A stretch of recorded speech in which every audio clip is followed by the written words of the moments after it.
evening everybody, my name is Shubham Jagdish and welcome back to the channel. So boss, आज हम लोग class 12th ISC का chapter number 14 banking का chapter शुरू करने जा रहे हैं. सो चैप्टर कहलाता है bank, commercial bank and central bank, और इसके अंदर हम सारा चीजें एक वीडियो में खत्म करने जा रहे हैं. अब मैं तुमको एक बात बताना चाहता हूं, जितना इंपॉर्टेंट ये चैप्टर है उतना ही ज्यादा इंपॉर्टेंट इस चैप्टर के नोट्स होने वाले हैं, और बनाए भी मैंने बहुत कमाल तरीके से हैं. और अगर आपको ये नोट्स फ्री ऑफ कॉस्ट चाहिए तो डिस्क्रिप्शन में लिंक है हमारे एप्लीकेशन का, फ्री है. उसके फ्री स्टडी मटेरियल सेक्शन पर जाओ और ये नोट्स डाउनलोड करके मजे ही मजे कर लो. तो चलो भाई शुरू करते हैं. ओके, कुछ आने वाला है. सो बहुत ही जल्दी हम लोग रिवील करने वाले हैं अबाउट परसेंटेज बूस्टर 4.0. अगर कुछ जल्दी इंफॉर्मेशन चाहिए हो तो स्कैन कर लो. आगे बढ़ते हैं भाई. पहला ही टॉपिक, बैंक क्या होता है, सिलेबस में नहीं है, ठीक है ना, तो टेंशन लेने वाली बात नहीं. बैंक की कोई भी डेफिनेशन हमको याद करनी ही नहीं है. टाइप्स ऑफ बैंक सिलेबस में ही नहीं है. बढ़िया सर, ऐसे अब बहुत अच्छा लग रहा सर, ऐसे ही पढ़ाते चले जाओ, कुछ भी सिलेबस में ना हो, मजे ही मजे जिंदगी के. वाह भाई वाह. भैया रुको जरा, सब्र करो, ये चैप्टर बहुत बड़ा है, ठीक है ना. आओ जरा, मुझे भी हैंड रिटन नोट्स बनाने में ना हाथ टेढ़े हो जाते हैं.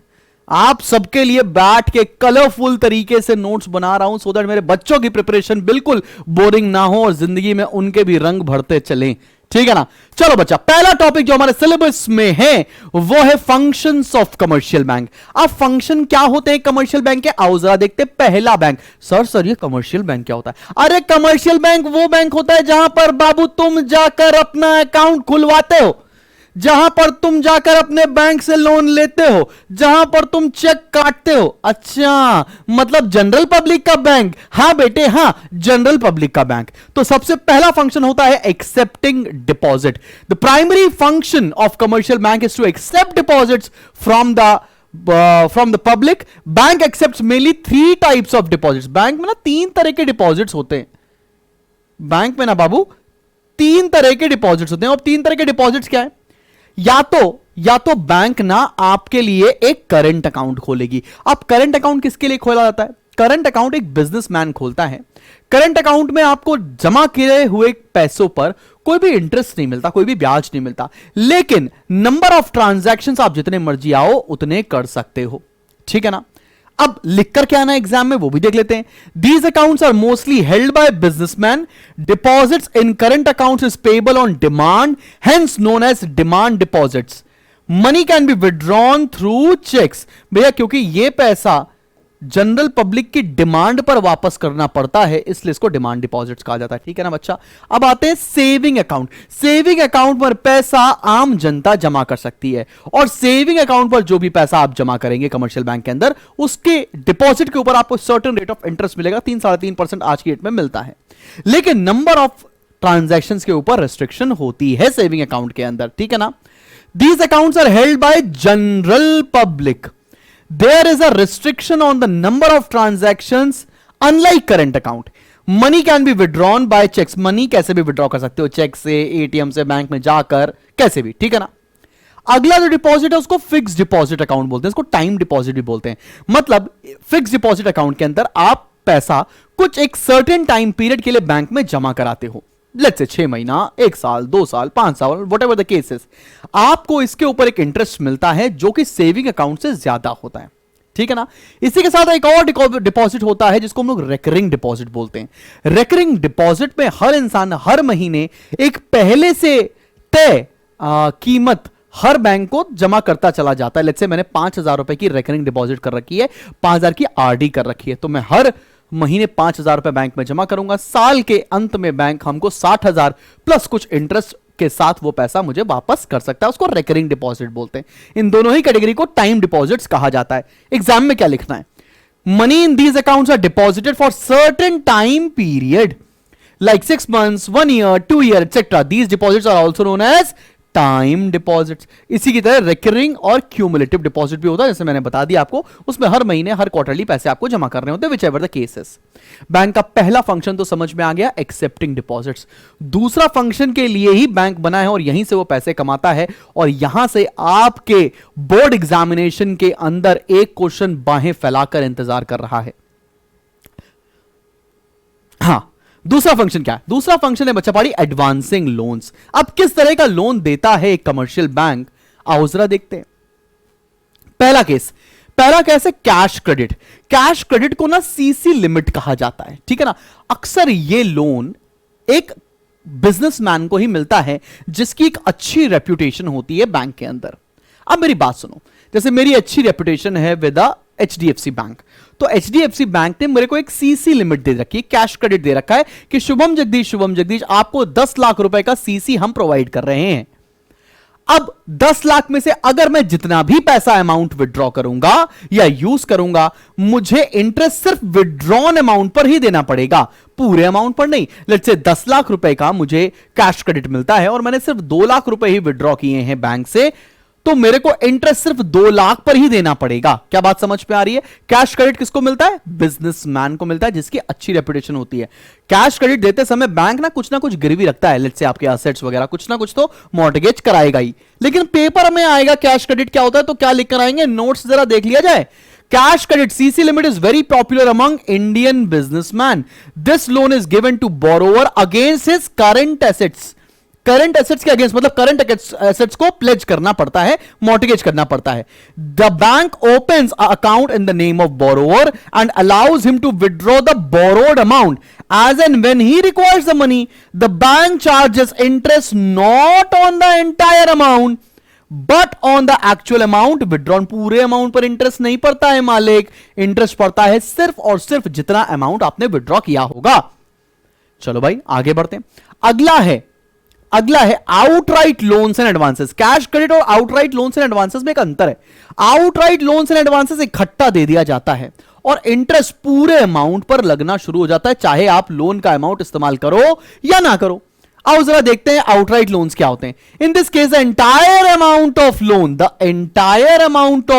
Loan sanctioned is credited in the lump sum to the borrower's account. पूरा पैसा इकट्ठा बोरोवर के अकाउंट में ट्रांसफर कर दिया जाता है।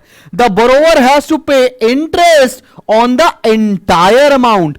This type of loan is given for a fixed period. Outright loan जो होता है वो एक साथ दे दिया जाता है, अब चाहे बोरोवर उसको इस्तेमाल करे या ना करे, उसको इंटरेस्ट पूरे के पूरे अमाउंट पर देना पड़ेगा और ये लोन जनरली एक फिक्स टाइम पीरियड के लिए ही दिया जाता है। समझ में आ गया? आगे बढ़ते हैं। तीसरा है बच्चा पार्टी ओवरड्राफ्ट फैसिलिटी। अब ये ओवरड्राफ्ट फैसिलिटी क्या होती है? मान लो, और ओवरड्राफ्ट फैसिलिटी भी ना एक बिजनेसमैन को ही मिलती है। मान लो मेरी एक बैंक के साथ ना अच्छी रेपुटेशन है, मेरे अकाउंट में 5 लाख रुपए पड़े थे और मैंने 7 लाख रुपए का चेक किसी को काट कर दे दिया। अब मेरी रेपुटेशन अच्छी है, बैंक ने मुझको 2 लाख रुपए का ओवरड्राफ्ट दे दिया, मतलब मेरा चेक बाउंस नहीं होगा, मेरे अकाउंट में पैसे नहीं थे तो भी 7 लाख रुपए का चेक क्लियर हो जाएगा और जो मैंने जितना अमाउंट ओवरड्रॉ किया है यहां पर 2 लाख रुपए, उस पर मुझे इंटरेस्ट पेबल होगा। इस चीज को बोलते हैं ओवरड्राफ्ट फैसिलिटी। अब एग्जाम में क्या लिखना है आओ देखते हैं। Overdraft facility are generally granted to reliable customers against appropriate securities. जैसे कैश क्रेडिट कुछ प्लेज करके मिलता था, कुछ गिरवी रख के, वैसे ओवरड्राफ्ट के साथ भी रही है। Overdraft facilities are provided for a short period. बहुत कम दिनों के लिए ओवरड्राफ्ट फैसिलिटी मिलती है। Overdraft facility allows customers to draw cheques in excess of the balance standing in his account. अगर आपके अकाउंट में पैसा हो ना पैसा हो, उससे ज्यादा का आप चेक काट सकते हो। The bank charges interest only on the amount overdraw. मैंने बताया ना, मैंने 7 लाख रुपए का चेक काटा, मेरे अकाउंट में सिर्फ 5 लाख रुपए थे, तो इंटरेस्ट पेबल होगा सिर्फ 2 लाख के ऊपर ही। अगले केस पर आते हैं। अगला क्या है? Discounting bills of exchange. अब ये बिल्स ऑफ एक्सचेंज का चैप्टर कॉमर्स वाले बच्चों ने स्पेसिफिकली क्लास 11th की अकाउंटेंसी के अंदर पढ़ रखा है। अब वैसे होता क्या है? एक ड्रॉर होता है, एक ड्रॉई होती है, मतलब एक सेलर होता है और एक बायर होता है। अब क्या होता है ना, सेलर ने सामान बेच दिया, बायर ने सामान खरीद लिया। बायर एक बिल पर दस्तखत करके देगा, दस्तखत मतलब सिग्नेचर करके देगा, एक्सेप्ट करेगा और बोलेगा कि लेट्स से मैं बिल का भुगतान 2 महीने, 3 महीने, 4 महीने बाद कर सकता हूं। तो सेलर कहेगा ठीक है भाई, 3 महीने बाद पैसे देना, कोई दिक्कत वाली बात नहीं। तो जो सेलर के पास बिल्स ऑफ एक्सचेंज है और सेलर को अगर पैसों की तुरंत जरूरत पड़ती है तो वो सेलर बिल्स ऑफ एक्सचेंज का डॉक्यूमेंट लेकर बैंक के पास जा सकता है और बैंक से बोलता है कि तुम ये बिल्स ऑफ एक्सचेंज ले लो और बदले में मुझे पैसे दे दो। बैंक बोलता है ठीक है, क्योंकि बिल्स ऑफ एक्सचेंज तो एक लीगल डॉक्यूमेंट है, मैं तुम्हें पैसे दे दूंगा, लेकिन मैं बदले में कुछ कमीशन काटूंगा जिसको बोलूंगा मैं डिस्काउंटिंग चार्जेस। तो बैंक कुछ डिस्काउंटिंग चार्जेस काटता है और बाकी का सारा पैसा सेलर को मिल जाता है। इसी प्रोसेस को बोलते हैं डिस्काउंटिंग बिल्स ऑफ एक्सचेंज। आओ जरा देखते हैं एग्जाम में क्या लिखना है। अब bills of exchange is drawn by a creditor on the debtor, ठीक है। Such bills of exchange are normally issued for a period of 90 days, generally 90 दिन के लिए इशू किए जाते हैं। However if creditor needs money before 90 days he can discount the bill from the bank. The bank deducts discounting charges and remit the balance amount दे देता है, ठीक है ना। डिस्काउंटिंग चार्जेस काटेगा, बाकी सारा पैसा सेलर को वापस कर देगा। इसको बोलते हैं हम लोग डिस्काउंटिंग बिल्स ऑफ एक्सचेंज। इतना आसान लैंग्वेज में मैंने आपके लिए नोट्स प्रिपेयर किए हैं ना, आपको मजा आ जाने वाली है बेटा। ये तुम्हारे लिए रामबाण साबित होने वाले हैं, ठीक है ना। तो बोला ना शुभम संभाल लेगा, तो शुभम संभालेगा भाई, कर्तव्य बनता है हमारा। अगला फंक्शन क्या है? Facilitation of payment through cheque. Bank हमको किसी भी तरह का पेमेंट करने को या पेमेंट रिसीव करने की एक फैसिलिटी देता है थ्रू चेक। अगर मेरे को किसी को पेमेंट कर रहा है तो मैं चेक काट कर दे सकता हूं, और किसी को मुझे पेमेंट देना है तो मेरे नाम पर चेक काट के दे सकता है। ये फैसिलिटी सिर्फ बैंक ही प्रोवाइड करता है। ये अगला फंक्शन है। Bank provides a very convenient system of payment in the form of cheques. तो इस पर ज्यादा एक्सप्लेन करने की कोई जरूरत है नहीं। अब आते हैं अगले फंक्शन पर, जो कि है ट्रांसफर ऑफ फंड्स। आप एक अकाउंट से दूसरे अकाउंट में बिना किसी फिजिकल ट्रांसफर के पैसा ट्रांसफर कर सकते हो थ्रू बैंकिंग सिस्टम।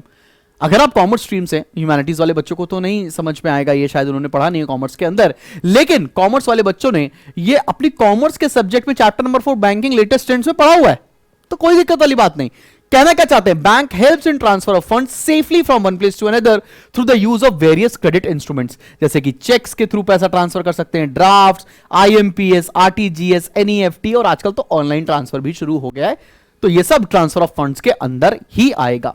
अब कुछ एजेंसी फंक्शन है जो हमको बैंक प्रोवाइड करता है। अब एजेंसी फंक्शन कैसे होते हैं? कम से कम 4 तो तुम्हें पता ही होने चाहिए। आओ जरा देखो। The commercial bank collect payments on the behalf of customers.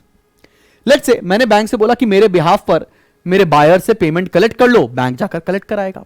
मैंने बोला अपने बैंक से, बैंक मेरे बिहाफ पर मेरी पेमेंट्स कर दो, मेरा रेंट पे कर दो, मेरा इनकम टैक्स पे कर दो, मेरी इंश्योरेंस प्रीमियम्स पे कर दो, बैंक वो भी कर सकता है। इस सबको एजेंसी फंक्शन बोलते हैं।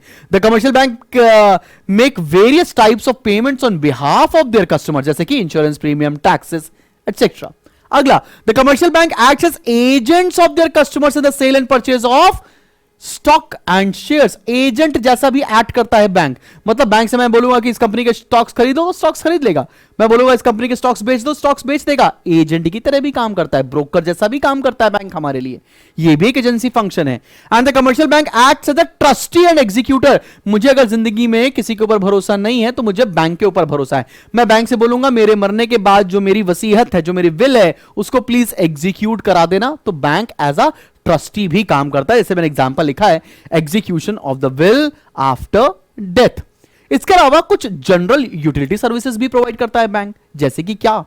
Commercial bank provides various general utility services like locker facility. Bank में लॉकर मिलता है, लॉकर में आप ज्वेलरी वूलरी सेफली रख सकते हो। बैंक आपको क्रेडिट कार्ड्स की फैसिलिटी देता है, अगर पैसे हैं नहीं है तो भी आप क्रेडिट कार्ड्स इस्तेमाल कर सकते हो। बैंक आपको टैक्स फिल करने में हेल्प करता है, आपको इन्वेस्टमेंट करने के लिए एडवाइस भी देता है। तो ये सारे किस चीज में फंक्शन आएंगे? जनरल यूटिलिटी सर्विसेज के अंदर। इसके अलावा बैंक क्रेडिट भी क्रिएट करता है। क्रेडिट क्रिएट करने का मतलब क्या होता है? बैंक पैसे कैसे कमाते हैं, बैंक मार्केट में उधार के सिस्टम को कैसे चलाते हैं, इसको हमें बहुत डिटेल में पढ़ना है।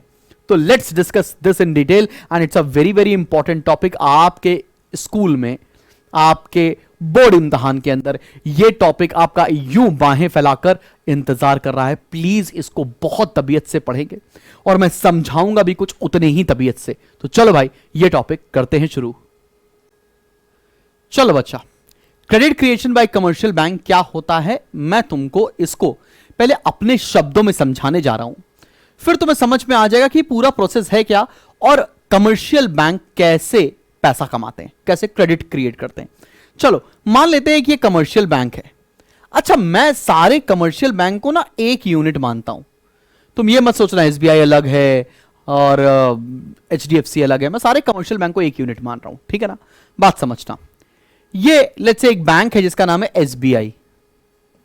अब एसबीआई में बहुत सारे लोगों ने ना पैसा जमा कर रखा है, बहुत सारी जनरल पब्लिक ने ना पैसा जमा कर रखा है।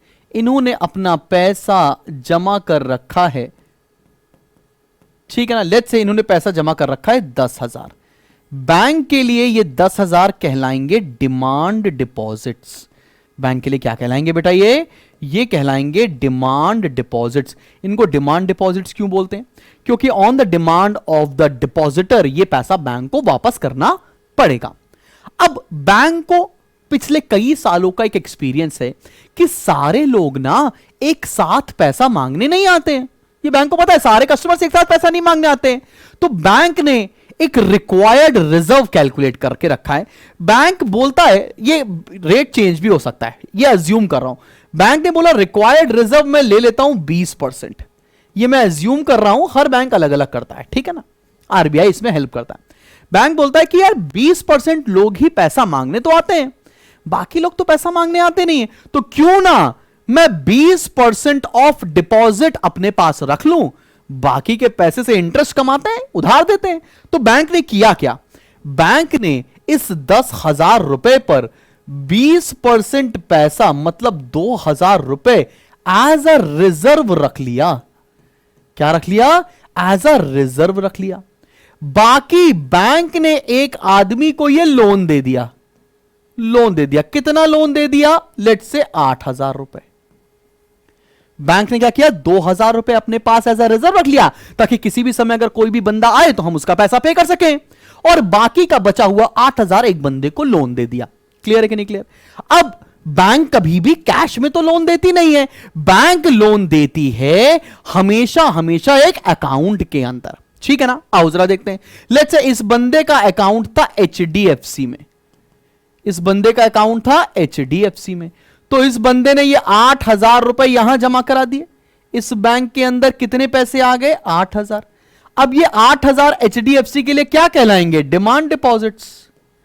क्या कहलाएंगे? Demand deposits. अब HDFC बैंक को भी पता है कि यार सारे लोग एक बार में तो पैसा मांगने आते नहीं है सारे लोग एक बार में तो पैसा मांगने आते नहीं है, तो HDFC बैंक ने क्या किया? इसने भी 20% रिजर्व रख लिया। कितना रिजर्व रख लेंगे? 1,600 रुपए। ये 1,600 कहां से आया? 8,000 का 20%, और बाकी का 6,400 रुपीज का लोन दे दिया। किसको लोन दे दिया? लेट्स से जिस बंदे को लोन दिया उसका अकाउंट है बैंक ऑफ बड़ौदा में। अब सिमिलरली बैंक ऑफ बड़ौदा में पैसे आ गए, कितने? 6,400, और यह प्रोसेस बैंक ऑफ बड़ौदा आगे करता चला जाएगा। तो हो क्या रहा है? एक्चुअल में बैंक में पैसे आ रहे हैं, बैंक एक सर्टेन रिजर्व अपने पास रख रहा है, और बाकी का बचा हुआ पैसा इन द फॉर्म ऑफ लोन देता चला जा रहा है। हर स्टेप पर बैंक क्रेडिट क्रिएट करता चला जा रहा है। अब इसी बात को चलो एक टेबल के थ्रू समझते हैं। मेरे साथ साथ एक सब लोग टेबल बनाएंगे। चलो बच्चा पाड़ी बनाया जाए। एक बनाते हैं टेबल, और ये टेबल एग्जाम में आपको ड्रॉ करके आनी ही पड़ेगी बेटा जी, ठीक है ना। चलो भाई, इस टेबल के थ्रू अब हम सारी बातों को समझने जा रहे हैं, ठीक है ना। पहला कॉलम बनाएंगे बैंक का, पहला कॉलम बनाएंगे सभी बच्चे बैंक का, और इसके बगल में लिख लो राउंड। अगला कॉलम बनाएंगे सारे के सारे बच्चे इंक्रीज इन डिपॉजिट्स का। चलो बनाओ। अगला कॉलम किस चीज का है? Increase in deposits. चलो बेटा अगला कॉलम बनाओ। अगला कॉलम बनाएंगे बच्चा increase in cash reserves. Increase in cash reserves. चलो बेटा जी अगला कॉलम बनाएंगे हम लोग। अब यहां तक बना लिया, इंक्रीज इन कैश रिजर्व्स। फिर लास्ट है इंक्रीज इन लोन्स। आखिरी कॉलम बना लेते हैं इंक्रीज इन लोन्स। ठीक है, सबने बनाए इतने सारे। अब यहां पर कुछ अजम्पशन लूंगा और सारी बातें आपको बताएंगे, ठीक है। चलो हम स्टार्टिंग में मान लेते हैं इनिशियल डिपॉजिट है, इनिशियल डिपॉजिट है लेट्स से 10,000 रुपीज का, और हमने रिक्वायर्ड रिजर्व, हमने आरआर रिक्वायर्ड रिजर्व अज्यूम कर रखा है 20%, मतलब डिमांड डिपॉजिट्स लोगों ने बैंक में जमा कितने कराए थे पहले राउंड में? 1000 रुपए, आसान भाषा में। आओ जरा देखते हैं, शुरू करते हैं। मान लेते हैं सबसे पहले लोन जमा कराया गया था बैंक ऑफ बड़ौदा में। मैं एग्जैक्टली वही केस ले रहा हूं, वही टेबल बना रहा हूं जो हमारी फ्रैंक बुक के अंदर बनी, ताकि बच्चों को रिलेट सही से हो जाए। बैंक ऑफ बड़ौदा में लेट्स से 1000 रुपए का डिपॉजिट आया, ठीक है बच्चा पार्टी। अब बैंक ने क्या किया? 20% रिजर्व रख लिया, मतलब 200 रुपए रिजर्व रख लिया, और बैंक ने किया क्या? 800 रुपए का लोन दे दिया। क्लियर है कि नहीं क्लियर? बैंक ने 200 रुपए का रिजर्व बनाया और 800 रुपए का लोन दिया। अब जिसको लोन दिया बेटा, जिसको लोन दिया लेट्स से उसका अकाउंट है यूनियन बैंक ऑफ इंडिया में, यूनियन बैंक ऑफ इंडिया में। तो यूनियन बैंक ऑफ इंडिया में कितने पैसे आ जाएंगे अब? 800 रुपए। भैया जिसको लोन दिया उसका अकाउंट किसमें है? यूनियन बैंक में। तो यूनियन बैंक के अंदर कितने आ जाएंगे? 800। अब यूनियन बैंक क्या करेगा? 800 में से 20% रिजर्व रख लेगा, बोले तो 160, और लोन कितना दे देगा? 640 रुपीस। अब मान लो यूनियन बैंक ने जिसको लोन दिया है उसका अकाउंट है आईसीआईसीआई बैंक में, आईसीआईसीआई बैंक में। तो आईसीआईसीआई बैंक में वो कितने पैसे आ जाएंगे? 640। आईसीआईसीआई बैंक 640 का 20% बोले तो 128 रुपीस का रिजर्व बनाएगा और 512 का लोन देगा। तो क्या मैं बोल सकता हूं ऐसे ही ये सारे राउंड, जैसे फर्स्ट राउंड हो गया, ये सेकेंड राउंड हो गया, ये थर्ड राउंड हो गया, ऐसे ही ये स्टेप कैरी फॉरवर्ड होता रहेगा? क्या मैं बोल सकता हूं ऐसे ही ये स्टेप कैरी फॉरवर्ड होता रहेगा? सब बच्चों को बात समझ में आ रही है? ऐसे ही ये चीज चलती चली आएगी, कोई दिक्कत कोई परेशानी वाली बात तो नहीं। अब लास्ट राउंड में मैं आपको टोटल निकाल कर दिखाता हूं। इसके लिए मैं आपको एक फॉर्मूला सिखाने जा रहा हूं जो आपको एग्जाम में याद रखना है। कई बार एक चिंटू कैंडी एमसीक्यू भी यहां से पूछा जाता है। उसको बोलते हैं हम लोग बेटा डिपॉजिट मल्टीप्लायर फॉर्मूला। क्या बोलते हैं उसको? Deposit multiplier. आराम से वीडियो पॉज कर लो, मेरे साथ साथ लिख लो फॉर्मूला। अब ये डिपॉजिट मल्टीप्लायर फॉर्मूला कहता क्या है? डिपॉजिट मल्टीप्लायर फॉर्मूला बोलता है increase in deposit is equals to, बोलता है increase in deposits is equals to 1 upon required reserve into delta D. Delta D मतलब क्या हो गया? Initial deposits into delta D. Delta D क्या है बेटा? इनिशियल डिपॉजिट्स है। अब 1 अपॉन आर आर कितना है? 1 अपॉन 20% इंटू इनिशियल डिपॉजिट कितना था? 1000। 20% को कैसे करोगे आप? ऊपर 100 आ गया, नीचे 20 आ गया, इंटू 1000। यहां से आ गया 5000। ये 5000 क्या आया? ये आया increase in deposits. So increase in deposits कितना हो गया? 5000। हमको पता है बैंक ने क्या किया होगा, इसका 20% का कैश रिजर्व रखा होगा। 20% बोले तो 1000, और बैंक ने इसमें लोन कितना जनरेट किया होगा? 4000 रुपए। क्या तुमको ये पूरा टेबल समझ में आया? तो मतलब अगर बैंक में एक बार किसी ने 1000 रुपए जमा कराए, उस 1000 रुपए के बल पर बैंक ने कितने का लोन जनरेट किया? 4000 रुपए का लोन जनरेट किया है। इसी पूरे प्रोसेस को क्रेडिट क्रिएशन कहते हैं। क्रेडिट क्रिएशन में याद रखना आपको ये टेबल बनाना अनिवार्य है, साथ साथ इसका एक एक्सप्लेनेटरी आंसर भी लिख के आना पड़ेगा। अब मुझे पता है तुमको चाहिए होगा कि सर वो आंसर दे दो, एक बार मैं वो पढ़ लूंगा तो मैं वही आंसर लिखकर चलाऊंगा। जो मैंने अभी तक आपको समझाया है एग्जैक्ट आंसर मैं आपको इसके साथ लिखकर भी दे दिया है। पॉइंट वाइज डाउनलोड कर लेना, हेल्प मिल जाएगा। ठीक है ना? 2 पेजेस में इसका आंसर पूरा पूरा आराम से आसानी से मैंने समझाकर लिख दिया है बच्चा पार्टी। ठीक है ना? कोई दिक्कत वाली बात तो नहीं है। अच्छा, कहीं कहीं पे कुछ अमाउंट में गड़बड़ अगर लगे तुमको तो थोड़ा सही कर लेना। कई बार क्या होता है ना कि रुपीस के सिंबल की जगह 7 लिख जाता है, तो वो जब मैं टाइप कर रहा था तो ये प्रॉब्लम आई थी, लेकिन ऐसा इतना बड़ी दिक्कत आएगी नहीं। ठीक, चलो बेटा जी आगे बढ़ते हैं और अगले टॉपिक की तरफ बढ़ते हैं। और अगला टॉपिक हमारे कमर्शियल बैंक का लास्ट टॉपिक है, वो है लिमिट्स टू क्रेडिट क्रिएशन। अब इस टॉपिक को लेकर ना बहुत से विवाद रहे हैं।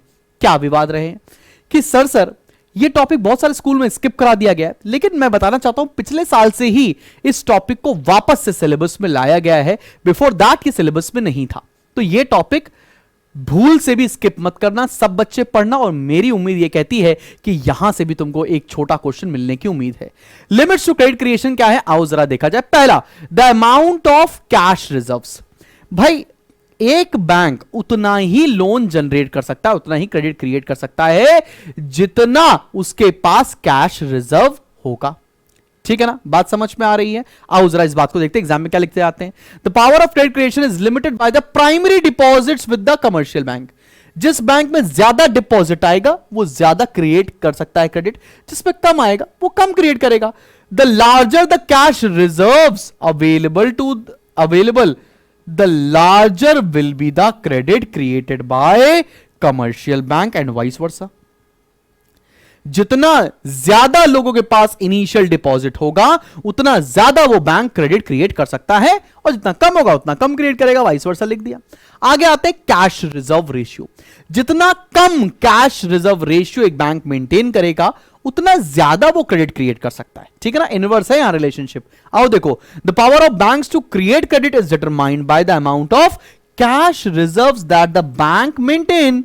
The smaller the cash reserve ratio the more will be the credit created and vice versa. जितना कम कैश रिजर्व रखेंगे उतना ज्यादा पैसा बचेगा लोन जनरेट करने के लिए। अगर पिछले वाले क्वेश्चन में 20% से कैश रिजर्व जो रिक्वायर्ड रिजर्व था उसको कम करके 10% कर देता मैं, तो ज्यादा लोन क्रिएट कर सकता था ना बैंक। वही बात कह रहा है। आओ अगला पॉइंट देखते हैं बेटा। अगला पॉइंट क्या कह रहा है, banking habits of the people. अगर ज्यादातर लोग ना बैंकिंग सिस्टम को फॉलो करने लगेंगे, मतलब कैश में ट्रांजैक्शन ना करके, चाहे वो ऑनलाइन बैंकिंग के थ्रू करें चाहे यूपीआई के थ्रू करें, अगर ज्यादा ऑनलाइन बैंकिंग की आदत पड़ जाएगी, लोगों को बैंकिंग हैबिट डेवलप हो जाएगी, तो ज्यादा क्रेडिट क्रिएट किया जा सकता है, बिकॉज सारा पैसा बैंक्स के बीच में ही रहेगा, कभी भी कैश के थ्रू लीकेज नहीं होगा। और अगर बैंकिंग हैबिट्स नहीं डेवलप होती हैं तब उस केस में बैंक्स कम क्रेडिट जनरेट कर सकते हैं। आओ जरा एग्जाम में क्या लिख के आना है। If the people are in habit of using cheques, drafts, digital payments, bank needs to maintain a smaller amount of cash reserves and therefore can create more credit and vice versa। ठीक है ना बेटा।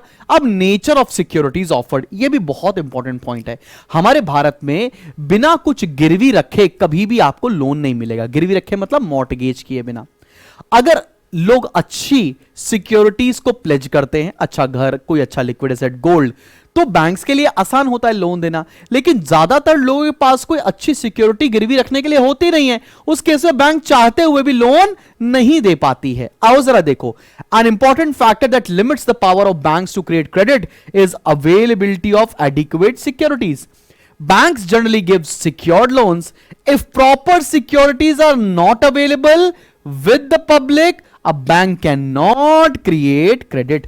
अगर bank के पास proper security नहीं होगी तो bank credit create नहीं कर पाएगी। ये अगेन एक लिमिटेशन है। अब आते हैं बिजनेस कंडीशन के ऊपर। बेटा ये बिजनेस कंडीशन क्या होता है? तुमने सुना होगा बिजनेस साइकिल के अंदर कभी इकोनॉमी में खूब बूम चल रहा है, प्रॉस्पेरिटी चल रही है, और कभी एकदम रिसेशन जैसा फेज आ गया। अगर एक इकोनॉमी में बूम है, प्रॉस्पेरिटी है, तो बिजनेसमैन ना बहुत सारा रिस्क लेने के लिए तैयार है, बहुत सारा इन्वेस्टमेंट करने के लिए तैयार है। उस केस में बैंक्स ज्यादा क्रेडिट जनरेट करता है।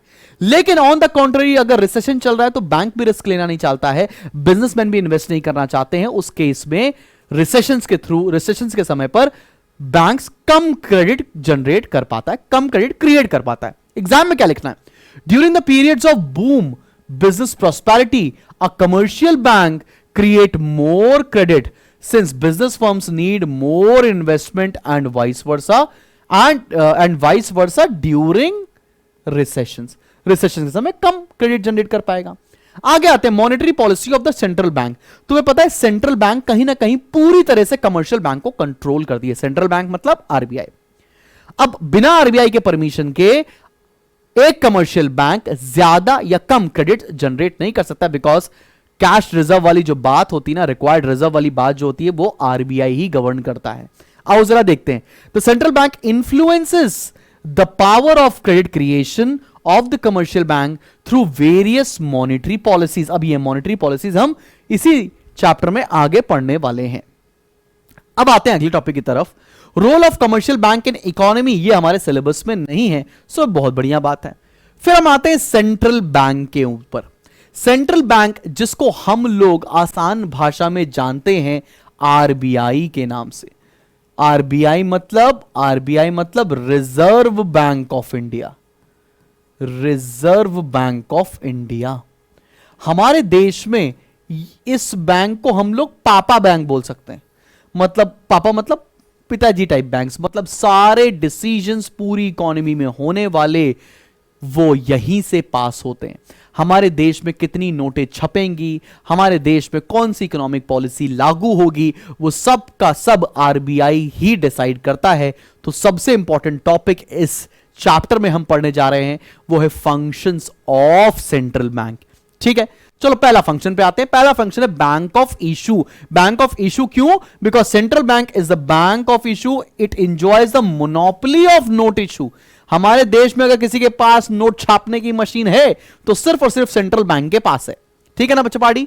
Currency notes and coins issued by central bank are the legal tender money. अब लीगल टेंडर क्या होता है कमेंट सेक्शन में लिखकर बताओ। मैंने लीगल टेंडर वैसे आपको मनी के चैप्टर में बता रखा है। ठीक है, लेकिन एक अमेजिंग बात है, सारा पैसा आरबीआई छापता है सिवाय एक चीज के, वो है 1 रुपए की नोट। 1 रुपए की नोट प्रिंट करने की अथॉरिटी सिर्फ गवर्नमेंट ऑफ इंडिया के पास है। 1 rupee note is printed by government of India, बाकी सारे नोट्स और कॉइन्स प्रिंट करता है हमारा आरबीआई। अब आते हैं सेकेंड फंक्शन के ऊपर, banker, fiscal agent and advisor to the government. तुमको पता है आरबीआई हमारे देश में बैंकर है गवर्नमेंट का, आरबीआई हमारे देश में फिस्कल एजेंट है गवर्नमेंट का, आरबीआई हमारे देश में एडवाइजर है गवर्नमेंट का। अब ये चीज कैसे, ये तीनों फंक्शन वो कैसे परफॉर्म करता है, मैंने यहां पर 3 कैटेगरी में आपके लिए हैंड रिटन नोट्स प्रिपेयर किए हैं। आओ जरा देखो। Central bank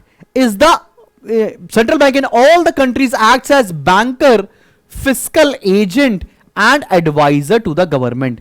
Central bank keeps the banking accounts of the government. Central bank सारे गवर्नमेंट के खातों को मेंटेन करता है। कैसे करता है आओ जरा देखो। एज अ बैंकर वो क्या करता है, central bank performs the same function as perform by commercial bank. जैसा कमर्शियल बैंक जनरल पब्लिक के साथ जो फंक्शंस प्रोवाइड करते थे ना, accepting deposit, advancing loan, agency function, वो सारे फंक्शन ये सेंट्रल बैंक प्रोवाइड करता है गवर्नमेंट के लिए। बात समझ में आ गई? जैसे डिपॉजिट देगा, लोन देगा, ये सारी चीजें। दूसरा, एज अ फिस्कल एजेंट क्या करेगा? फिस्कल एजेंट का मतलब क्या है? एक आरबीआई, एक central bank manages public debt. Public debt मतलब जो सरकार ने आम जनता से पैसा किसी स्कीम के माध्यम से उधार में लिया है, वो सारी चीजें मेंटेन करता है सेंट्रल बैंक, इसीलिए इसको बोलते हैं fiscal agent. Foreign exchange control का भी सारा काम हमारा आरबीआई करता है गवर्नमेंट के लिए, इसलिए इसको फिस्कल एजेंट बोला जाता है। समझ में आ गई बात? एज एन एडवाइजर क्या करता है? As an advisor RBI government की सारी पॉलिसीज को डिजाइन करता है, गवर्नमेंट को सजेशन देता है कि कौन सी फाइनेंशियल आप रूल्स लेकर आइए, कौन से नॉर्म्स आप ला सकते हैं, क्या देश के हित में होगा, क्या देश के हित में नहीं होगा। मैंने यहां लिखा है advices government on all financial and monetary matters, policy formulation and etcetera. तो सब बच्चों को समझ में आ गया सेकंड वाला पॉइंट भी। अब थर्ड आते हैं बैंकर टू बैंक। तुम्हें पता है सारे बैंक्स का जो अकाउंट होता है, सारे कमर्शियल बैंक का जो अकाउंट होता है वो आरबीआई के पास होता है। आरबीआई उन सारे बैंक्स के अकाउंट को मैनेज करता है, मतलब एसबीआई भी, आईसीआईसीआई भी, एचडीएफसी भी, मतलब वो सारे कमर्शियल बैंक, सबका खाता किसके पास होगा? बैंक, सेंट्रल बैंक के पास, मतलब आरबीआई के पास। इसीलिए इसको बैंकर टू द बैंक कहते हैं। एग्जाम में क्या लिखना है? As a banker's bank central bank performs the several functions. जैसे क्या? Acts as custodian of cash reserves of the commercial bank.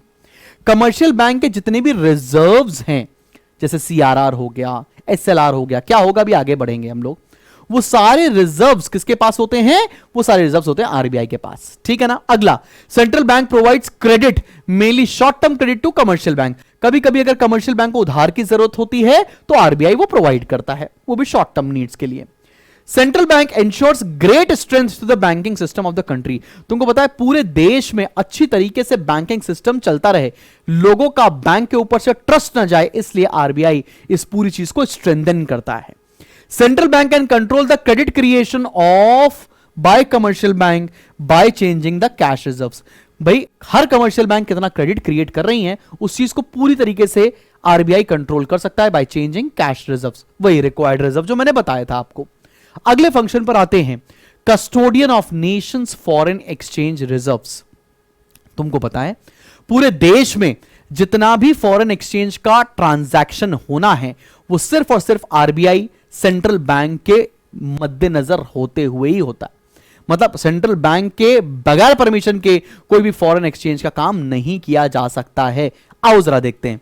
As a custodian of foreign exchange reserves the central bank performs the following function. All the foreign exchange transactions of a country are routed through the central bank। ये बात भी समझ में आ गई। दूसरा क्या लिखा है, central bank tries to maintain stability of foreign exchange rate. Central bank सोचता है ना कि जैसे हम लोग बोलते नहीं $1 बराबर 80 रुपए है, तो बहुत साल से 80, 81, 82 इसी के आसपास चलता रहता है। मतलब फॉरेन एक्सचेंज जो रेट है बहुत फ्लक्चुएट ना करे, इसको कंट्रोल करने का भी काम कहीं ना कहीं हमारा आरबीआई करता है। It enforces exchange control regulations prescribed by government from time to time. जो भी गवर्नमेंट एक्सचेंज रेट रेगुलेशंस लेकर आती है उसको लागू करने का काम भी सेंट्रल बैंक करता है। आते हैं lender of the last resort, इसीलिए इसको पापा बैंक बोलते हैं। अभी थोड़े दिन पहले तुमने देखा होगा यस बैंक की बहुत बुरी हालत थी हमारे देश में, उसके बीच में आरबीआई आता है और आरबीआई यश तो सर है भाई, यस बैंक को डूबने से बचाता है, ठीक है ना। इसीलिए इसको लेंडर ऑफ लास्ट रिजॉर्ट बोलते हैं। जब हर कमर्शियल बैंक के पास या किसी कमर्शियल बैंक के पास कोई भी मुश्किल वक्त आता है, कोई भी संकट की घड़ी आती है, उस समय आरबीआई उस बैंक को बचाने का काम करता है। जैसे पापा अपने बच्चे को बचाने का काम करते हैं, वैसे ही आरबीआई अपने बैंक्स को बचाने का काम करते हैं। तुमको पता है ये वीडियो मैं शूट कर रहा हूं 12:05 रात में, मतलब मेरी घड़ी के हिसाब से आज 23 नवंबर की रात है। अब तक तो अब 24 नवंबर लग चुका है और मैं रात में शूट कर रहा हूं, ठीक है, बिकॉज पूरा दिन 8-10 घंटे पढ़ाने के बाद समय नहीं मिलता है और बच्चों से वादा भी किया है कि मैं सब कुछ बहुत जल्दी जल्दी कंप्लीट कराऊंगा, तो और पूरा डिटेल में पढ़ाना भी है, साथ में प्रिंटेड नोट्स नहीं देने, हैंड रिटन देने हैं, तो बड़ी मेहनत लगती है। आशा करता हूं ये वीडियो हर एक आईएससी के बच्चे के पास मिनिमम पहुंचे, जिससे सारे बच्चों का बेनिफिट हो, ठीक है ना। कर भला तो हो भला। और बोर्ड एग्जामिनेशन कोई कंपटीशन थोड़े ना है, यहां पर तो सबके परसेंटेज ज्यादा है तो वो भी अच्छा है।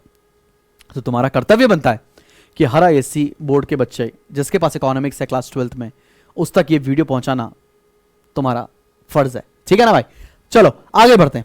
अगला है clearing house for transfer and settlement of mutual claims of commercial bank. तुमको पता है अब एक कमर्शियल बैंक का ट्रांजैक्शन दूसरे कमर्शियल बैंक से होता है, दूसरे का तीसरे से होता है, तीसरे का चौथे से होता है, और एक कमर्शियल बैंक सारे ट्रांजैक्शंस को सेटल करने के लिए क्या करती है, सेटल करने के लिए आरबीआई के पास बोलती है, आरबीआई से बोलती है क्रेडिट डेबिट एंट्रीज पास कर दो। कहना क्या चाहते हो, मान लेते हैं एसबीआई बैंक को एचडीएफसी बैंक को 1000 करोड़ देने हैं और एचडीएफसी बैंक को एसबीआई को देने 500 करोड़ रुपए, तो आरबीआई कहता है इसका सेटलमेंट मैं सीधे कर सकता हूं, एसबीआई से 500 करोड़ रुपए एचडीएफसी के अकाउंट में ट्रांसफर कर देते हैं, सिंपल सी बात। इसी को बोलते हैं क्लियरिंग हाउस फंक्शन। भाई आओ जरा देखते हैं एग्जाम में क्या लिखना है। Every day the customers of different bank issue cheques drawn on their banks, this creates the need of settling claims of commercial bank on each other. Let's say HDFC bank ने SBI पे cheque काटा, SBI के customer ने HDFC पे cheque काटा, HDFC के bank of Baroda में cheque काटा, इस तरह के सेटलमेंट होने ही होने। Since commercial bank keep their cash reserve with the central bank, it is easier and convenient to clear and settle their claims on each other by making debit and credit transfer entries in their accounts maintained with the central bank without involving physical transfer of funds। तो सीधा credit और debit की entry पास कर सकते हैं और आपको physical transfer of funds को करने की जरूरत नहीं पड़ती है। इस बार के पेपर में आपसे क्लियरिंग हाउस फंक्शन निश्चित पूछा जाएगा। अब अगला फंक्शन है कंट्रोलर ऑफ क्रेडिट, इसी को भी हमको डिटेल में पढ़ना है, तो दिल थाम के बैठिए देवियों सज्जनों, अगला टॉपिक वही आने वाला है। अब आते हैं प्रमोशनल एंड डेवलपमेंट फंक्शन पर।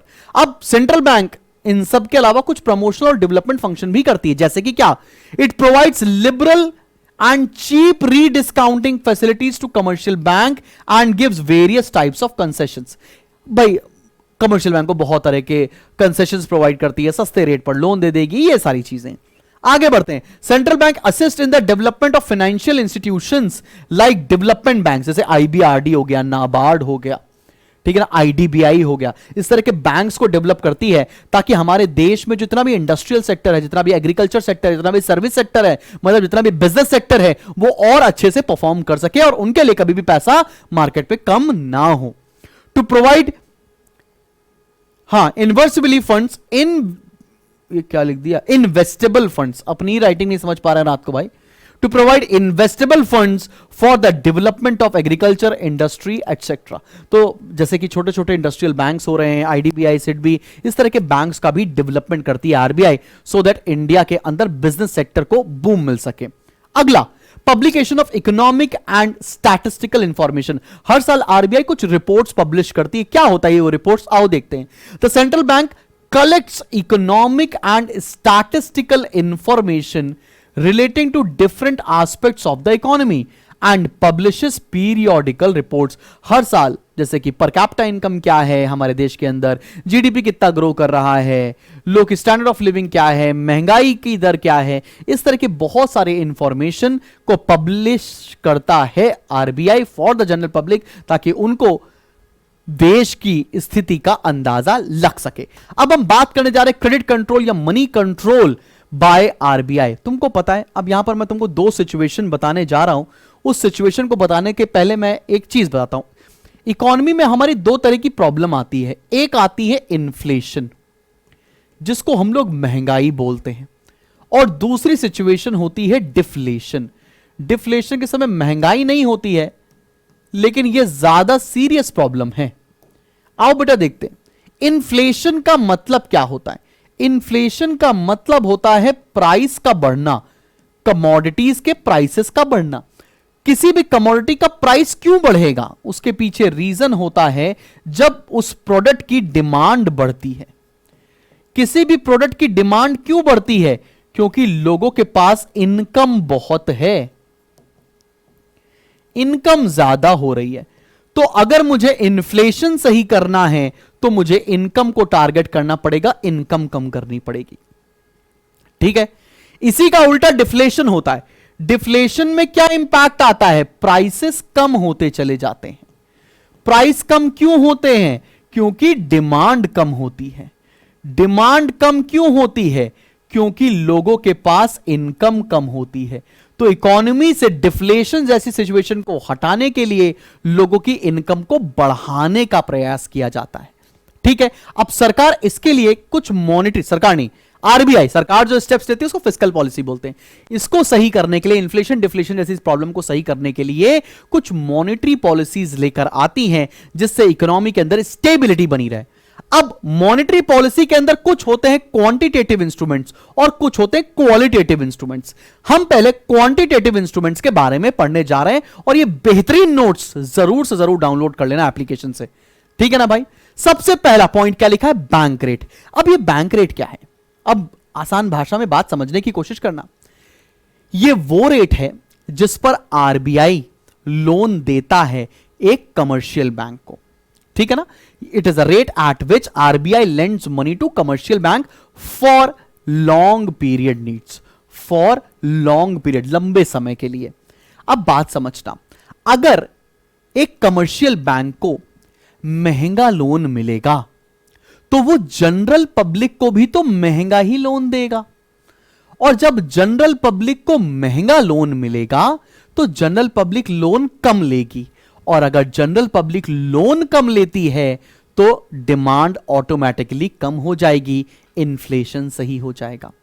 ऑन द कॉन्ट्ररी, अगर डिफ्लेशन चल रहा है तो बैंक रेट कम कर देती है आरबीआई, सस्ते रेट पर लोन देने लगेगी कमर्शियल बैंक को।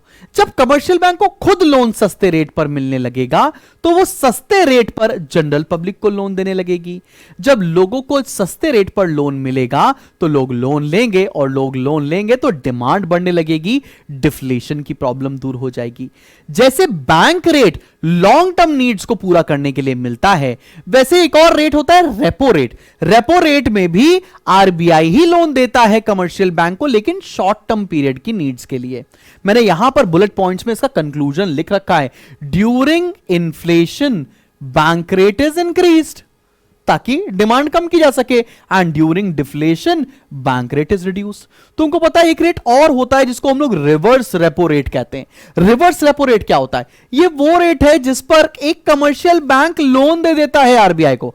कभी कभी आरबीआई को भी पैसों की जरूरत पड़ती है तो वो कमर्शियल बैंक से लोन ले लेता है फॉर शॉर्ट टर्म नीड्स। तुमको पता है अगर बैंक रेट 10% चल रहा है, रेपो रेट 10% चल रहा है, तो रिवर्स रेपो रेट उससे 1% कम होता है 9%। ठीक है ना, बात समझ पे आ रही है? तो बैंक रेट क्या है, रेपो रेट क्या है, इन्फ्लेशन डिफ्लेशन में क्या होगा, और रिवर्स रेपो रेट क्या होता है, तुमको समझ में आ गया होगा। आगे बढ़ते हैं, हम आते हैं ओपन मार्केट ऑपरेशंस के ऊपर। अब ये ओपन मार्केट ऑपरेशन क्या होता है? बीच चौराहे पे पेट नहीं फाड़ दे रहे भाई, समझना। ओपन मार्केट ऑपरेशन क्या होता है? आरबीआई के पास ना कुछ बॉन्ड्स होते हैं, कुछ सिक्योरिटीज होती हैं, वो जब चाहे तो जनरल पब्लिक के बीच में वो इश्यू कर सकती है। अब ये बॉन्ड एक इन्वेस्टमेंट बॉन्ड्स होते हैं, ठीक है। जैसे अभी थोड़े दिन पहले ही ना एनएचएआई बॉन्ड्स इशू किए जाते हैं national highway authority of India ने, कि अगर जो भी पैसा इन्वेस्ट करेगा उसको 8% के रेट से हम इंटरेस्ट प्रोवाइड करेंगे। तो जनरल पब्लिक को लगता है यार 8% का इंटरेस्ट मिल रहा है तो बहुत ही बढ़िया बात है, चलो एनएचएआई बॉन्ड्स में इन्वेस्ट कर देते हैं। अब देखो क्या होता है, जब इन्फ्लेशन चल रहा होता है तो जो बैंक्स है, जो ये आरबीआई है, ये अपनी सिक्योरिटीज को मार्केट में सेल कर देगा, अपने बॉन्ड्स को मार्केट में सेल कर देगा। जब मार्केट में सेल करेगा तो लोग इसके बॉन्ड्स खरीद लेंगे और लोगों का पैसा आरबीआई के पास आ जाएगा। जब लोगों का पैसा आरबीआई के पास आ गया तो लोगों के पास पैसा बचा नहीं, जिससे वो डिमांड करेंगे नहीं और इन्फ्लेशन सही हो जाएगा। डिफ्लेशन के समय क्या करते हैं? डिफ्लेशन के समय यही आरबीआई इन्हीं सिक्योरिटीज को मैच्योर कर देती है, मतलब परचेज कर लेती है लोगों से, और लोगों को पैसा मिल जाता है। जब लोगों को पैसा मिल जाता है तो लोग डिमांड करना शुरू कर देते हैं, डिफ्लेशन सही हो जाता है। एग्जाम में क्या लिखना है आओ देखते हैं। It refers to sale and purchase of government and other securities by central banks in the money and capital market during inflation.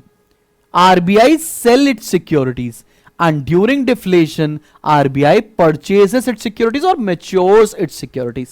बात समझ में आ रही है? इसी को बोलते हैं हम लोग ओपन मार्केट ऑपरेशंस, ठीक है ना, OMO। आगे बढ़ते हैं, अब हम आते हैं कैश रिजर्व रेशियो के ऊपर। ये कैश रिजर्व रेशियो क्या होता है बच्चा पार्टी, आओ समझते हैं। कैश रिजर्व रेशियो का मतलब है, पता है, हर एक कमर्शियल बैंक को अपने डिपॉजिट का कुछ हिस्सा आरबीआई के पास एज अ सिक्योरिटी रखना पड़ता है। जैसे मान लो एक एसबीआई के पास 1000 करोड़ रुपए का डिपॉजिट आया, लेट्स से उसका 10% एक एसबीआई बैंक को आरबीआई के पास रखना पड़ेगा, मतलब 100 करोड़ रुपए एज अ सिक्योरिटी एसबीआई को आरबीआई के पास रखना पड़ेगा। इस चीज को बोलते हैं कैश रिजर्व रेशियो, ठीक है ना। इसका उल्टा होता है statutory liquidity ratio, SLR. SLR में क्या होता है, अपने डिपॉजिट का कुछ हिस्सा हर कमर्शियल बैंक को अपने पास ही रखना होता है, इन the form of cash, in the form of gold. उस चीज को बोलते हैं स्टैट्यूटरी लिक्विडिटी रेशियो। सीआरआर में सिक्योरिटी का पैसा किसके पास रखा जाता है? आरबीआई के पास। एसएलआर में सिक्योरिटी का पैसा बैंक को अपने पास ही रखना पड़ता है। अब एक बात समझो, जब इन्फ्लेशन आता है तो आरबीआई आदेश देता है कमर्शियल बैंक्स को कि मुझको ज्यादा रिजर्व चाहिए। जब ज्यादा पैसा एक commercial bank in the form of security रख देगा आरबीआई के पास, तो हर कमर्शियल बैंक के पास कम पैसा बचेगा लोन देने के लिए, और जब लोन कम देंगे तो लोग लोन कम लेंगे और इन्फ्लेशन सही हो जाएगा।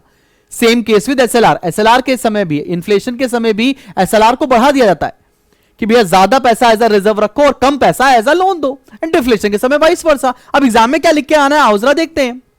Cash reserve ratio is the minimum percentage of the total deposits with commercial bank which they are required to keep with central bank. ठीक है ना, समझ में आ गया, इसको समझा चुके हैं. During inflation CRR is increased and deflation के समय सीआरआर इज रिड्यूस्ड. अब एसएलआर क्या होता है? It refers to that proportion of total deposits of a commercial bank which it has to keep with itself in the form of cash reserves, gold and government securities. ठीक है ना, खुद के पास ही रखना होता है. और सेम इन्फ्लेशन के समय एसएलआर को बढ़ा दिया जाता है, ज्यादा रिजर्व रखेंगे तो कम लोन देंगे, और डिफ्लेशन के समय एसएलआर को कम कर देना होता है. सब बच्चों को समझ पे आ गई? यहां तक तो थी हमारी बातें क्वांटिटेटिव इंस्ट्रूमेंट्स की. ठीक है बच्चा, अब हम बढ़ने जा रहे हैं क्वालिटेटिव इंस्ट्रूमेंट्स को, जिसको हम लोग सेलेक्टिव क्रेडिट कंट्रोल मेथड्स भी बोलते हैं, और यही हमारे इस चैप्टर का लास्ट टॉपिक है, और यही टॉपिक आपके इम्तिहान में आपसे पूछा भी जाएगा. आओ जरा पहले पॉइंट की तरफ बढ़ते हैं, और पहला पॉइंट है रेगुलेशन ऑफ कंज्यूमर क्रेडिट. तुमने कभी लेट्स से कोई मोबाइल फोन, कोई टीवी, कोई फ्रिज, कोई अलमीरा, कोई कार अगर उधार पर या लोन पर ली हो मार्केट में जाकर, तो तुम्हें एक बात बताते हैं. लेट्स से मैं अपनी बात बताऊं, मैंने ये फोन खरीदा था आज से 2-2.5-3 साल पहले, मुझे याद नहीं है कब. लेट्स से ये फोन था 1 लाख रुपए का, ठीक है ना, और इस फोन पर मेरे को 20% की डाउन पेमेंट देनी पड़ी. डाउन पेमेंट मतलब तुरंत पैसा देना पड़ा. 1 लाख के फोन पर 20% मतलब 20,000 रुपए मैंने तुरंत पे किए, और बाकी का 80,000 रुपए का मुझे लोन मिल गया. ठीक है ना, इसी प्रोसेस से आपको कंज्यूमर गुड्स पर लोन मिलता है. जब इन्फ्लेशन आता है ना, तो ये डाउन पेमेंट को बढ़ा दिया जाता है. जब आप ज्यादा डाउन पेमेंट दोगे तो लोन कम लोगे. उस केस में लोग अक्सर ये सोचते हैं कि भैया क्यों ही सामान लेना, बिकॉज डाउन पेमेंट तो बहुत देनी पड़ जाएगी, इन्फ्लेशन सही हो जाएगा. और डिफ्लेशन के समय डाउन पेमेंट कम कर दी जाती है. बोलते हैं कि 1 रुपए देके जाओ और टीवी घर लेकर जाओ. डाउन पेमेंट कम कर दी जाती है ताकि लोग ज्यादा से ज्यादा उधार पे ही सामान लेना शुरू कर दें, ताकि मार्केट में मूवमेंट शुरू हो जाए. अब एग्जाम में क्या लिखना है, आओ देखते हैं. A certain percentage of the price of durable goods is paid by the consumer as cash down payment, and the remaining price is financed by the bank credit. During inflation, down payment is increased, and during deflation, down payment is reduced. बस इतनी सी बात याद रखनी है तुम्हें. ठीक है बच्चा, अगले पॉइंट पर आते हैं. अगला पॉइंट है रेगुलेशन ऑफ मार्जिन रिक्वायरमेंट. यह भी एक बहुत बेहतरीन पॉइंट है. अब मार्जिन रिक्वायरमेंट क्या होता है? मान लो मेरे पास एक घर है 1 करोड़ रुपए का, और मैं बैंक में गया लोन लेने के लिए. मैंने कहा बैंक ये मेरे पास सिक्योरिटी है, मेरा घर, ये आप गिरवी रख लो, ये आप मॉर्टगेज कर लो और मुझे लोन दे दो. अब बैंक ने मेरा 1 करोड़ रुपए का घर गिरवी रख के मुझे 70 लाख रुपए 70 लाख रुपीस का लोन दे दिया. तो मार्जिन रिक्वायरमेंट बैंक ने कितनी रखी? 30 लाख. इस चीज को क्या बोलते हैं? इस चीज को मार्जिन रिक्वायरमेंट बोलते हैं. अब इन्फ्लेशन के समय to discourage the loan, bank margin requirement को बढ़ा देता है. And in deflation to encourage the loan, ये मार्जिन रिक्वायरमेंट को कम कर देता है बैंक. बात समझ में आई? आओ जरा देखते हैं एग्जाम में क्या लिख कर आएंगे. The difference between value of security and the amount of loan granted against these securities is known as margin requirement. During inflation margin requirement is increase, and during deflation margin requirement is reduce. आप ये चीज को line by line लिखकर आओगे, बिल्कुल number मिल जाएंगे, और ऐसे ही लिख दिया तो भी नंबर मिल जाएंगे. समझ में आ रही है बेटा? अब आते हैं क्रेडिट रैशनिंग के ऊपर. रैशनिंग का मतलब होता है कोटा लगा देना. अब सेंट्रल बैंक लोगों पर और बैंकों के ऊपर कुछ कोटा अलग अलग तरह से लगाती है. उसके 2 टाइप से, आओ समझते हैं. It aims at limiting the maximum amount of bank loan. Rationing takes place in 2 forms. पहला क्या है? सेंट्रल बैंक में fix maximum amount of loans and advances which can be given by commercial bank. कब भाई RBI पहले से ही बोल देगी इस साल कमर्शियल बैंक को सिर्फ 1,000 करोड़ का लोन देना है, फिक्स कर दिया. इससे ज्यादा लोन कमर्शियल बैंक नहीं दे सकता है, पहले से ही कोटा फिक्स कर दिया. या द सेंट्रल बैंक में fix the maximum ratio of loans of a commercial bank to its deposits. या क्या कह सकता है आरबीआई कि जिसके पास जितना डिपॉजिट है उसका 20% पैसा ही सिर्फ लोन दे सकते हो. अगर एसबीआई के पास ज्यादा डिपॉजिट है तो वो ज्यादा लोन दे जाएगा, एचडीएफसी के पास कम डिपॉजिट है तो एचडीएफसी कम लोन दे पाएगा. बात समझ में आ रहा है? या तो हम डिपॉजिट के सर्टेन परसेंटेज पर लोन दे सकते हैं, या तो टोटल लोन कितना देना है ये पहले से फिक्स कर दे आरबीआई। तो ये दो तरह से क्रेडिट रैशनिंग हमारे देश में होती है। अब आते हैं बच्चा अगले पॉइंट पर, जो है डायरेक्ट एक्शन। डायरेक्ट एक्शन ना एक स्ट्रिक्ट एक्शन होता है जो आरबीआई कमर्शियल बैंक्स के ऊपर लेती है during different phases of business cycle, चाहे वो इन्फ्लेशन हो चाहे वो डिफ्लेशन हो। जब इन्फ्लेशन चल रहा होता है तो आरबीआई के स्ट्रिक्ट ऑर्डर्स आते हैं कमर्शियल बैंक को, किसी बैंक को लोन नहीं देना है। और ड्यूरिंग डिफ्लेशन ऑर्डर्स आते हैं कि बैंक आप जल्दी से जल्दी लोन बांटिए। बात समझ में आ रही है? तो डायरेक्ट एक्शन मतलब स्ट्रिक्ट एक्शंस होते हैं।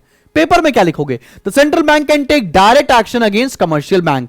Direct actions are various directives issued by commercial bank from time to time to regulate their lending and investment activities. Lending और इन्वेस्टमेंट एक्टिविटीज को गवर्न करने के लिए स्ट्रिक्ट एक्शंस कभी कभी हमारा आरबीआई लेता है। इसी का उल्टा है मॉरल सुएशन।